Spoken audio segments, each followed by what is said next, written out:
Bonjour chers followers, aujourd'hui j'ai le plaisir de vous présenter Rêve, c'est l'Armoire des Rêves, c'est un jeu de société. Un jeu de société que j'ai développé il y a 2 ans de ça, ça n'avait pas du tout la même allure, c'était une boîte beaucoup plus simpliste. Là on a vraiment la boîte de jeu qui se présente sous forme d'Armoire des Rêves. Donc c'est un jeu de société stratégie puzzle avec une bonne dose de hasard et énormément d'observation. Ça se joue de 1 à 2 joueurs, donc on peut faire une partie réussite, ou à 2 joueurs, c'est tout aussi bien, quel que soit le modèle de jeu. Et ça se joue à partir de 8 ans, un peu moins s'il y a des parents derrière. Donc, petite présentation de la boîte. Donc, ça a vraiment la gueule d'une armoire des rêves, hein. Je vous fais un petit tour pour que vous voyez. Donc derrière, vous avez des trous qui vont permettre de pousser les pièces qu'il y a à l'intérieur. Et en fait, ça permet de les ranger puisqu'elles ont le trou a la forme des pièces à ranger. Sur le devant, vous avez, avec un peu d'imagination, une tête de poulpe. Vous voyez le poulpe? Bon, bah c'est bien. Et en fait, les yeux du poulpe constituent les clés. Et donc, les clés permettent d'ouvrir l'armoire des rêves. Donc en fait, c'est une vraie armoire jusque dans la mécanique, puisqu'on a un petit système d'ouverture. Et tout se casse la gueule. Normal, on va avoir les règles du jeu, un livret des annexes, on va avoir 2 tapis de jeu en liège, on va avoir un compteur nuage, donc ça permet de décompter les tours de jeu, et dedans on a 120 pièces. Je vais les déballer en off, et puis je vous reprends juste après. Alors le principe de jeu, c'est un peu comme je le dis toujours dans les marchés, j'ai toujours un exemple un peu foireux pour présenter le fonctionnement. C'est en fait comme dans la réalité. Dans la réalité, on se réveille le matin, on a fait des rêves, et puis en fait c'est un entremêlat de rêves qui donne un rêve un peu bizarre. Par exemple, j'étais avec Johnny Hallyday en train de faire du ski en haut de la Tour Eiffel. Bon, bah, pour résumer, c'est un mélange de 3 rêves. Et ben là, c'est exactement le même principe. Chaque joueur a un tapis de jeu et on va créer un puzzle qui va ressembler à un rêve qui ressemble à pas grand-chose. Donc, vous constaterez sur le tapis de jeu qu'en fait, vous avez un point de rotation au centre. Cette pièce peut aller là, cette pièce là. Toutes les pièces vont à 180 degrés. Il y a 12 cases, ça veut dire qu'il existe 6 formes de pièces. Donc, chaque joueur va prendre 2 pièces de chaque forme et va les mettre sur son tapis en respectant le pourtour du tapis. Je fais ça et je vous reprends. Donc voilà, typiquement là j'ai un puzzle qui ressemble pas à grand chose, un rêve qui ressemble pas à grand chose. Donc c'est un peu comme je vous le disais, c'est un agglomérat de plusieurs rêves qui sont emmêlés les uns aux autres. Donc pour comprendre comment ont été réalisées ces pièces, en fait, voilà, on a un plan principal ici, on a un ciel et on a un premier plan. Toutes ces pièces ont été composées par cet ensemble. Donc par exemple, si je regarde cette pièce-là, on a un bout de plan principal et un ciel.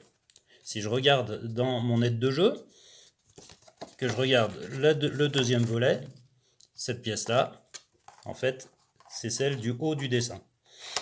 Et il y a un ciel bleu.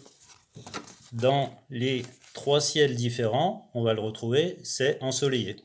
De la même façon, on peut faire avec cette pièce-là. On a le premier plan ville, ici, qui est mélangé avec l'étrange banquet, qui est par là, ici. Voilà. Donc en fait, chacune des pièces est croisée. Donc il y a 3 plans principaux, 3 ciels différents, 3 premiers plans différents, et toutes les combinaisons y sont. Donc maintenant, comment jouer? C'est pas compliqué. On a un compteur de tours nuage, on a 10 tours à jouer. À chaque tour, on va avoir la possibilité d'échanger une pièce contre une autre. Donc en fait, par exemple, ici, on voit que j'ai le même fond ici, j'ai le même premier plan, j'ai un ciel ensoleillé, mais j'aimerais bien ici avoir une connexion correcte et ici que ça soit rouge. Donc je me dis, j'aimerais bien prendre cette pièce-là. Donc c'est le premier tour, c'est un compte à rebours, donc je joue, il nous reste 10 tours.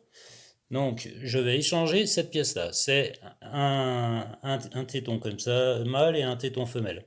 Donc, je vais prendre dans la pile correspondante, je prends 2 pièces. Je les regarde. Et je vois si ça m'intéresse. Donc, il se trouve que déjà, j'aurais pas ici, j'aurais pas de premier plan sur ces 2 pièces puisque j'ai des ciels. Donc, en fait, c'est des pièces qui n'iront que là-haut. Après, la question, c'est est-ce que ça m'intéresse de les mettre là-haut? J'aurais éventuellement sur cette pièce le fond rouge ici, si j'essaye de tout faire en rouge, mais le ciel n'est pas bon. Ici on a un ciel orageux et ici on a un ciel ensoleillé. Par contre ici, ici on n'a rien du tout. Donc allez, à la limite je me dis, je vais prendre cette pièce-là, je l'échange contre celle-là. Ces pièces-là, je les mets face visible à côté de la pile dans laquelle je l'ai pioché. Je passe mon compteur à 9, il me reste donc 9 tours à jouer.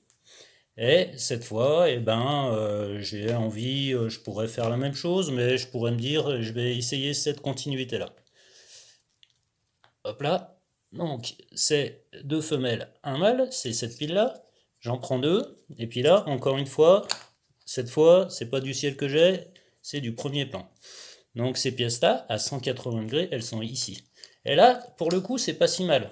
Parce que ici, j'ai un plan campagne. Et ici, c'est un plan campagne. Et après, entre les deux, j'ai un choix. C'est un plan campagne croisé ici avec du rouge, ici avec du violet. Moi, je suis parti sur le rouge. Donc, j'ai dans l'idée de faire du rouge. Donc, je vais enlever celui-ci et mettre cette pièce-là à la place. Voilà. Ensuite, il me reste donc 8 tours. En gros, on fait ça 10 tours. À la fin des 10 tours, on compte ses points. On est parti pour le décompte des points. Alors, on prend le livret de règles et on va sur la page fin de partie décompte des points. Donc, il existe 5 façons de gagner des points. Avoir déjà une orientation commune. Ici, on voit que toutes les pièces sont à l'endroit, sauf ces deux-là qui sont à l'envers. Donc, on ne collecte pas les 5 points. Ensuite, il s'agit d'avoir toute une forêt ou toute une ville ou toute une campagne, tout le ciel ou un ciel commun. En gros, dès qu'on a complété les 4 cases, on gagne 8 points ici, 8 points ici. Dans notre cas, ici, on était parti pour avoir du jaune en bas. Si j'avais eu du jaune là, j'aurais eu mes 8 points. Sauf que ici, on se moque complètement d'avoir un plan principal en commun. C'est vraiment, ici, on a notre connexion, elle est bonne. Ensuite, on marque des points pour chaque fée. Chaque petite fée, ici on voit qu'on a une fée là, une fée là. Donc c'est un point par fée. Ensuite, là c'est le gros dossier, c'est la chaîne de pièces. Donc ici dans cette configuration-là, on va voir qu'on a 1, 2, 3, 4, 5, 6, 7 connexions parfaites. Et ici, on a 1, 2 connexions parfaites. Donc on a 2 chaînes. On va conserver uniquement la plus grande, donc celle de 7. On va multiplier par 2, ça nous fait donc 14 points. 2 points par connexion. Et pour finir, on a les couples. Alors les couples, ça rapporte 5 points, donc ça vous aura pas échappé qu'au milieu, ici, vous avez des petits personnages. Ici, en l'occurrence, c'est Vertumne, c'est le personnage d'Archiboldo, le dessinateur qui fait des têtes de légumes.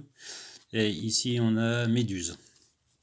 Donc, par exemple, ici, si on arrive à avoir le couple Newton et Vénus, on gagne donc 5 points. Newton et Vénus, ils sont reliés par la pomme. Après, il y a tout un petit univers, il y a des petits textes un peu drôles à lire. Ici, c'est Dracula et Vertumne, justement l'homme légume.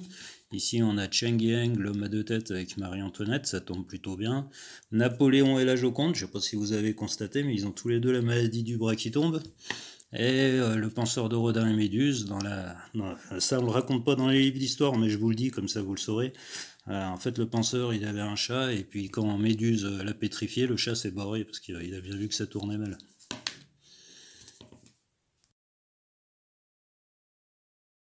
Et ben voilà, c'est fini pour ce tutoriel, j'espère que vous aurez apprécié la découverte du jeu.